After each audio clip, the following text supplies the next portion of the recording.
The heavy rain poured down without mercy, flooding the small park across from the corporate building.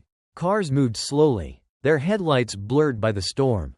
On most days, billionaire Lucas Grant would have driven past this route without paying attention to anything outside his luxury Mercedes.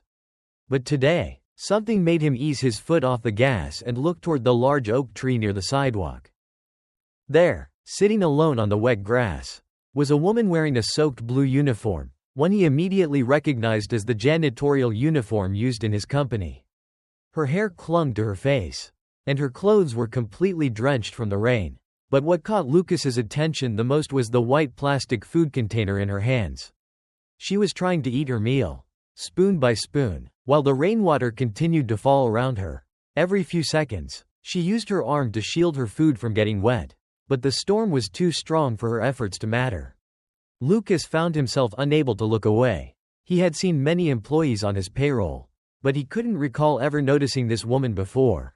She sat with her back leaning against the tree, shivering slightly, her lips pressed tightly as if trying to ignore the cold. Her meal was simple, plain rice and a handful of beans. Nothing warm, nothing comforting, just the kind of meal people choose when they have no other choice. For a moment, Lucas felt a strange heaviness in his chest. It wasn't pity, it was something more unsettling. A question he didn't know how to answer. Why is one of my employees eating alone like this? In the middle of a storm?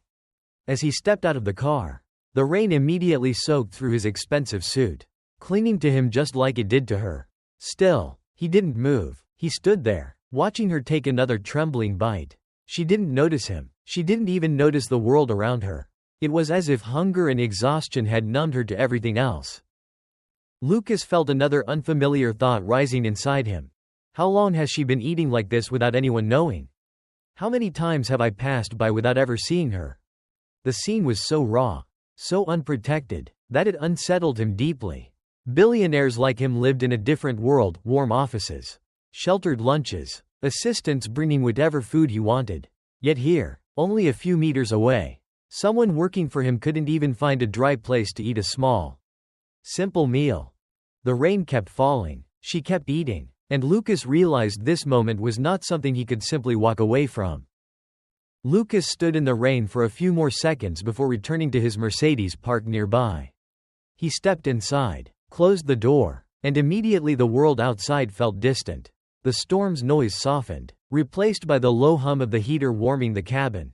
The contrast between the dry, comfortable interior of the car and the drenched woman outside struck him harder than he expected.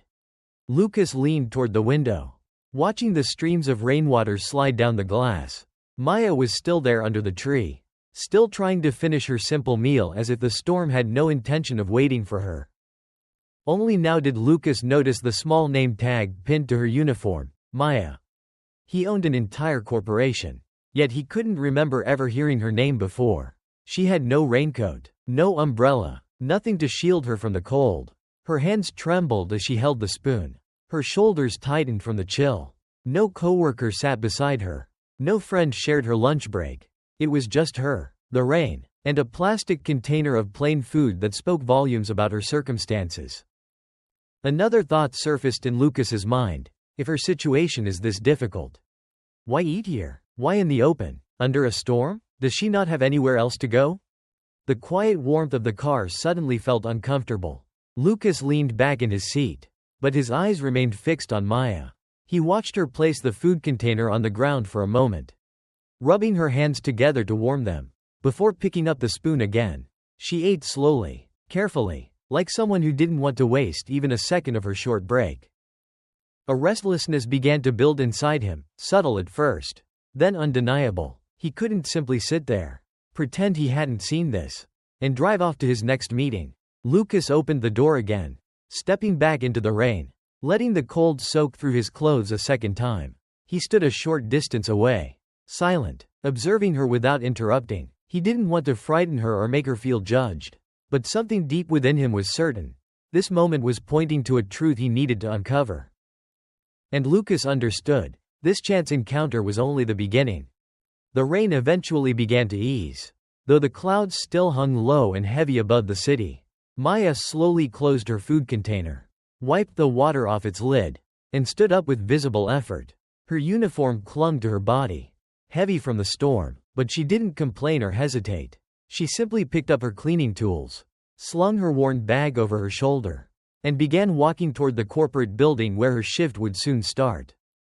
Lucas watched her leave the park, his curiosity growing stronger with every step she took. He didn't approach her, he wasn't sure what he would even say, but he couldn't bring himself to drive away either. Instead, he followed at a distance, careful not to draw attention. Something about Maya's quiet endurance, the loneliness in her movements, made Lucas feel a weight he couldn't quite describe. When Maya reached the side entrance of the building, she paused to wipe the rain from her face before stepping inside. Lucas entered through another door and found himself walking down the same long hallway where Maya now pushed her cleaning cart. The fluorescent lights overhead flickered slightly, casting sharp shadows across the corridor. Maya didn't seem to notice the imperfect lighting or the cold tile floor beneath her wet shoes. She simply began her tasks with practiced precision. Lucas stayed far enough back that she wouldn't see him, observing how carefully she worked. She wiped every handle, swept every corner, and straightened every misplaced item without rushing. But between her movements, Lucas noticed something else. Small moments where Maya placed a hand on her stomach, as if hunger still lingered, or when she paused to catch her breath before continuing. A few employees passed by her, barely glancing in her direction. One man even muttered something about the floor being slippery. Despite Maya clearly doing her best to keep it clean, she apologized quietly. Even though she had done nothing wrong, Lucas felt an unexpected pang of frustration. How many times had she been treated this way without anyone noticing? Maya kept working, her posture humble but determined. Watching her, Lucas sensed that her situation was far more complex than simply being caught in the rain with a cold meal. This was a woman carrying burdens no one else saw. And for the first time, Lucas realized he was no longer observing out of curiosity. He was observing because he felt responsible. As the evening settled in, the building grew quieter. Most employees had already left for the day, leaving only the echo of distant footsteps and the soft sound of Maya's cleaning tools moving across the floor. Lucas remained in the background, staying just far enough behind her that she wouldn't notice him, yet close enough to see every detail of how she carried herself. Maya continued down the hallway, wiping down each glass surface with careful, steady hands. Even though her uniform was still damp from the rain, she showed no sign of slowing down. She worked with a sense of responsibility that Lucas rarely saw. Even among people with far higher salaries, each task was done fully, not halfway. Each movement showed quiet dedication. But then Lucas noticed something that made him frown. When Maya thought no one was watching, she paused for a moment and pressed her hand to her lower back. Wincing slightly, the long hours, the heavy equipment, and the discomfort of wet clothes were clearly taking a toll. She took a slow breath, collected herself, and continued working as if nothing had happened. A short while later, a man in business attire walked briskly down the hallway, scrolling through his phone. Without looking up, he stepped right across the area Maya had just finished cleaning, leaving a trail of muddy footprints behind. When he finally noticed her standing there, he didn't apologize. Instead, he clicked his tongue and said sharply, "You missed a spot earlier. This floor shouldn't be this dirty." Maya lowered her head slightly. "I'm sorry, sir. I'll clean it again," she replied softly. Lucas felt a surge of irritation he hadn't expected. It wasn't just the man's tone, it was the way Maya accepted the blame so calmly. As if she was used to it. She knelt down again, quietly scrubbing the floor without complaint. Even though she had done nothing wrong, her humility wasn't weakness. It was the result of carrying far more struggles than anyone around her understood. As Lucas watched, the reality of her situation became clearer. Maya wasn't simply hardworking, she was enduring. She showed patience where most people would show anger. She chose silence where others would demand respect. And it wasn't because she lacked courage, it was because her life left her no room for mistakes or conflict. For the first time, Lucas felt something shift inside him. He came here out of curiosity. But now he found himself questioning how many people like Maya existed quietly in his company, unseen, unheard, yet carrying the weight of keeping everything running smoothly. And he realized he couldn't walk away anymore. After finishing the last section of the hallway, Maya glanced around to make sure no one was nearby. Her shift wasn't over yet, but the exhaustion on her face was becoming more noticeable. She quietly pushed her cart toward a narrow stairwell that most employees never used. Lucas followed at a careful distance. Sensing that Maya wasn't simply moving to another cleaning area, she was looking for a moment of privacy. The stairwell led to a storage room tucked behind the building's maintenance wing. The lights here were dim, and the air smelled faintly of old cardboard and cleaning chemicals. Maya hesitated before entering, then gently closed the door behind her. Lucas, not wanting to intrude, stopped just outside. He wasn't sure why she came here, but something about her expression made him feel that this wasn't part of her usual routine. From inside, he heard the faint sound of a latch opening. Maya set her bag down and moved a crate to the side. Hidden beneath it was a small wooden box, old, worn, and clearly treasured. Lucas could hear her breathing slow as she lifted the lid. The room fell silent for a moment. Then came a quiet, heartbreaking sound. The soft hitch of someone trying not to cry. Lucas felt the tension rise in his chest. He hadn't meant to listen, but the thin door carried every sound. Maya sniffed, and the faint rustle of paper followed. She was looking at something inside that box, something painful enough to break through her calm exterior. A few seconds later, her whisper drifted through the door. Barely audible, "I promise, I'm doing my best." Lucas closed his eyes briefly. He couldn't see what she was holding, but he understood the weight behind her words. This wasn't about a difficult workday or a rude coworker. This was something deeper, something personal. Inside, Maya let out another quiet breath. She gently touched whatever was inside the box, as though it was fragile or sacred. The sound of a photo slipping against wood made Lucas assume she was looking at pictures, perhaps of someone important to her. He stepped back slightly, giving her space. He didn't want her to feel watched, but he also knew he couldn't walk away. Not now, not after seeing the quiet strength she carried all day and hearing it crack behind a closed door. Lucas realized that he hadn't even spoken to Maya yet, but somehow he already felt connected to her struggle. And he knew he needed to understand what was really going on in her life. When Maya finally stepped out of the storage room, her eyes were slightly red, but her expression had returned to the quiet determination Lucas had seen all night. She tucked the wooden box back into its hiding place, adjusted her bag, and headed toward the exit as if nothing had happened. Lucas waited until she was a safe distance away before following. He still didn't know what lay inside that box, but the fragile sound of her whispered promise echoed relentlessly in his mind. Maya left the building through a side door, pulling her thin jacket tightly around herself. The rain had slowed to a mist, but the night air was sharp and cold. Instead of heading toward the bus stop like Lucas expected, she walked in the opposite direction, moving with purpose despite her exhaustion. Lucas hesitated for a moment, unsure if he should continue. But something about her pace, hurried yet weary, told him this journey mattered. After several blocks, Maya turned into a small hospital with flickering signage. She walked through the entrance without hesitation, as if she had been here countless times before. Lucas followed more slowly, keeping his distance in the waiting area. He watched as Maya greeted a nurse with a tired smile, then made her way down a brightly lit hallway. Lucas approached the front desk and quietly asked which department was down that hall. The nurse pointed him toward the pediatric wing. His breath caught for a moment. From afar, he saw Maya enter a room and sit beside a small hospital bed. A little boy, no older than 8, lay sleeping, his small body weakened by illness. Tubes and monitors surrounded him, quietly beeping in the dim light. Maya gently brushed the boy's hair, her face softening with a tenderness Lucas had not seen before. She took his hand and pressed it against her cheek. The realization hit Lucas harder than he expected. Maya wasn't simply tired from work. She wasn't simply eating in the rain because she lacked time or comfort. She was a mother fighting a battle far larger than anyone at the company could see. Her long shifts, her skipped meals, her silence in the face of mistreatment, it all made sense now. Every part of her day was built around caring for this child. Lucas felt a deep heaviness settle in his chest. He had come here trying to understand a strange moment he witnessed in the rain. But what he found was a truth filled with sacrifice and quiet resilience.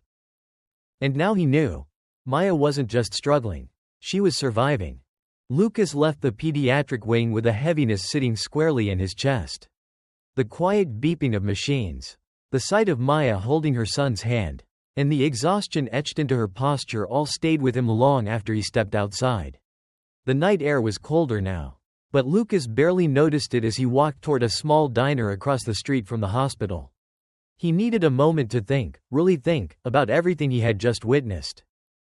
He sat at a corner table, one far away from the few late-night customers scattered throughout the shop.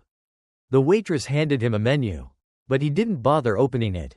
His mind was still in that hospital room, replaying Maya's tired smile as she spoke softly to her son. Lucas had seen many forms of strength in his lifetime, but nothing as quiet or as powerful as hers. As he settled into the booth, he noticed something stuck to the bottom of his coat sleeve. Curious, he peeled it off. It was a folded piece of paper, one Maya must have dropped when she rushed through the hospital hallway. Lucas unfolded it, expecting it to be a work schedule or maybe a hospital reminder card. But it wasn't. It was an overdue medical bill. And not just any bill, a staggering total. The kind that made Lucas's breath pause. Medication costs, treatment fees, specialist visits, tests, the list went on. At the bottom, circled in faint pencil, were the words, "Minimum payment required immediately." The number beside it was horrifyingly large, far more than a janitor could ever hope to manage on her salary. Lucas leaned back in his seat, the paper trembling slightly in his hand. Suddenly, everything made sense. The cold meals, the late shifts, the rain-soaked dinner under a tree, the quiet apologies to rude coworkers. It wasn't just hardship. It was sacrifice. Every moment of Maya's day was being poured into keeping her son alive. The waitress returned with a cup of coffee, and Lucas thanked her absent-mindedly. He stared out the window at the hospital lights flickering across the street. For years, he had assumed he understood the struggles of his employees. He offered benefits, programs, and policies he believed were enough. But tonight, he realized how blind he had been. Sometimes real hardship didn't look dramatic. Sometimes it sat quietly in the corner of a cafeteria, or scrubbed a hallway floor, or ate cold rice in the rain because every cent had already been promised to a hospital. Lucas folded the bill carefully and placed it in his coat pocket. He knew now that he couldn't ignore this, not anymore. The next morning, Lucas arrived at his corporate headquarters earlier than usual. The sky was still dim, and only a few security lights glowed through the lobby. But Lucas wasn't thinking about mergers, investments, or scheduled meetings. His mind was fixed on one person, Maya, and the medical bill that weighed heavily in his coat pocket. He walked straight to his office, determined to understand how someone working under his leadership could fall through the cracks so severely.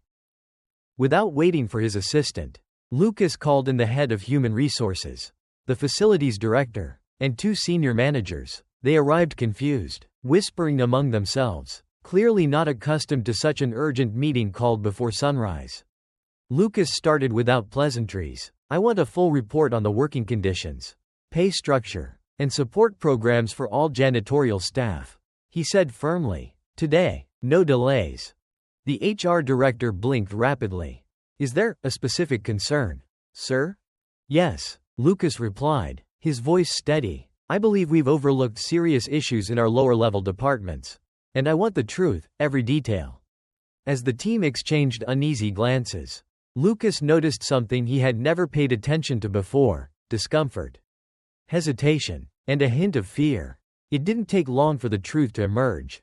Under pressure, the facilities director revealed that middle managers had been quietly cutting corners, reducing break times, denying requests for protective gear, and assigning extra tasks without overtime compensation. They justified it by calling it efficiency. But it was exploitation disguised as policy. Lucas felt frustration building inside him. These decisions affected people like Maya, people who already struggled just to get through each day. "Why wasn't this brought to my attention?" he asked sharply. The managers shifted uncomfortably. No one had a real answer. Lucas took a slow breath. For years, he had trusted his management chain, believing they upheld the values he set. But now he saw the painful gap between intention and reality. He issued new directives immediately, increased wages for the janitorial team, mandatory breaks, proper equipment, and a full audit of all middle management decisions from the past 2 years. Every employee, no matter the position, was to be treated with dignity. As the managers hurried out of the room, Lucas remained seated, staring at the city skyline brightening outside his window. He wasn't doing this out of charity. He was doing it because what he witnessed in the rain, and later in the hospital, showed him a truth he could no longer ignore. He had the power to fix things.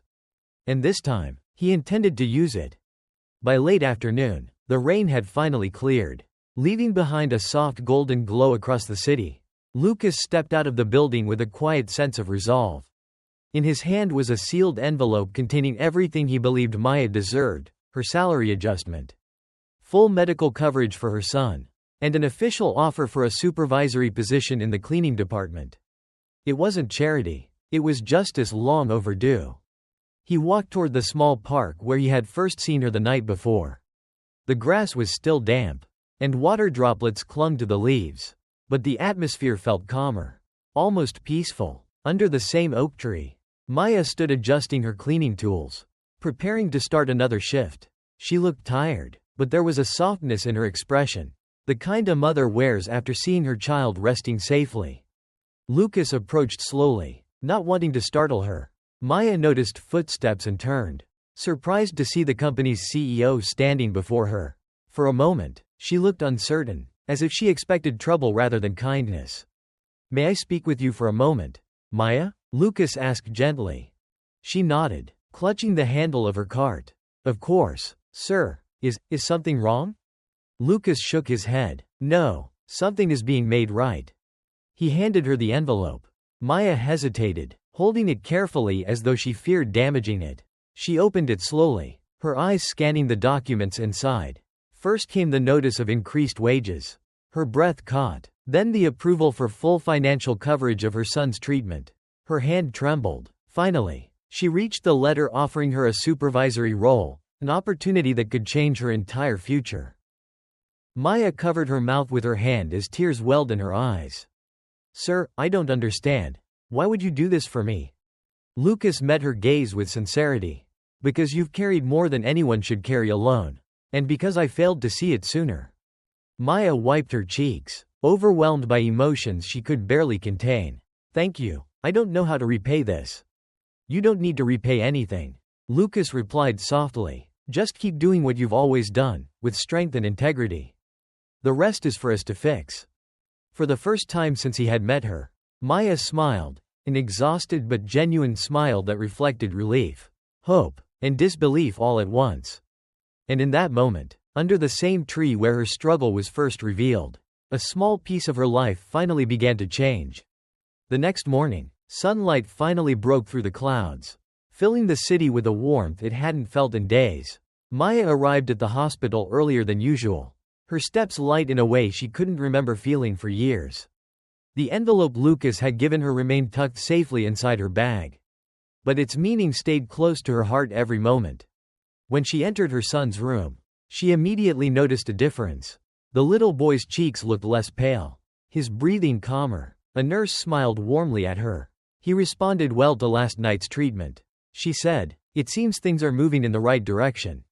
Maya exhaled shakily, relief washing through her. For the first time in a long time, she felt hope, real, solid hope.